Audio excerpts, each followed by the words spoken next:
বাবা, ও বাবা, বড় ভাই কোথায় তোমরা? তাড়াতাড়ি বেরিয়ে আসো, খুশির সংবাদ আছে। আরে ছোট, আরে ভাই তো চিৎকার করছিস কেন? কি হয়েছে তোর? আরে ভাই চলো না, খুশির সংবাদ আছে। আচ্ছা চল চল।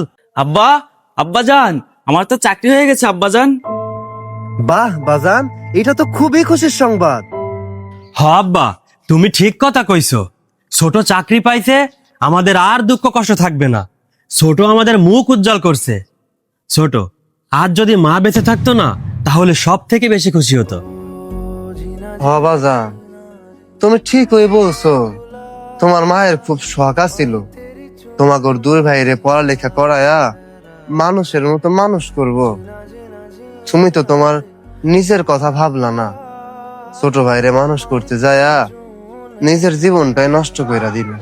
আব্বা, এই খুশির সময় তুমি আর মন খারাপ কইরো না তো।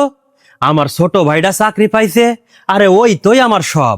ও আমার মুখ উজ্জ্বল করছে, আমার আর কিছু চাই না। ওর খুশিতেই আমি খুশি। যত সব আদিক্ষেতা, এখন আমার বেতনের টাকাগুলো কিভাবে নিজের পকেটে নেবে সেই চেষ্টা। বড় ভাই, আমার চাকরিতে জয়েন করার আগে কিছু টাকা পয়সা দরকার, আর তোমার কিছু সাইনও লাগবে।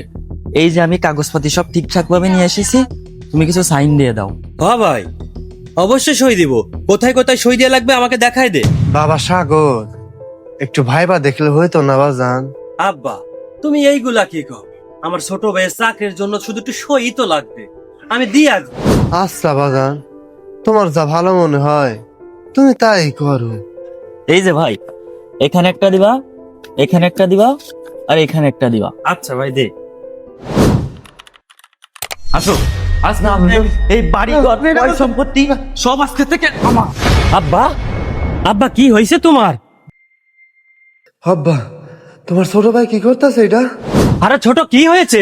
তুই বাবাকে এমন করে ধাক্কা দিলি কেন? বুঝতে পারতেছো না কিসের জন্য ধাক্কা দিয়েছি? এখন থেকে বাড়ি ঘর সয় সম্পত্তি সবকিছুর মালিক আমি। যাও, এক্ষুনি বের হয়ে যাও দুজন। মাহমুদুল, বাবা তুমি এত বড় মেয়ে মানে কিভাবে করলে? যে ভাই নিজে না খেয়ে তোমাকে খাইয়েছে, নিজের স্বপ্ন মাটি করে তোমাকে পড়ালেখা করিয়ে আজ এত বড় করেছে, আজ তুমি সেই ভাইয়ের সাথে এত বড় বেইমানি করলে? কিভাবে পারলে বাবা তুমি? বাবা, বাবা তুমি এমন করো না বাবা। ওর প্রতি আমার কোনো কষ্ট নেই বাবা। ওর জন্য আমি আমার জীবনটা শেষ করে দিয়েছি, তাও ওর প্রতি আমার কোনো অভিযোগ থাকবে না। ও যদি আমাদেরকে কষ্ট দিয়ে সুখে থাকতে পারে, তাহলে ও সুখে থাকুক। আমরা চলে যাব বাবা, আমরা চলে যাব। একটা কথা কি জানো বাবা, নিজের মানুষ যদি বিশ্বাসঘাতকতা করে, তাহলে সে মানুষটা একেবারে শেষ হয়ে যায়। আমার কিচ্ছু চাই না।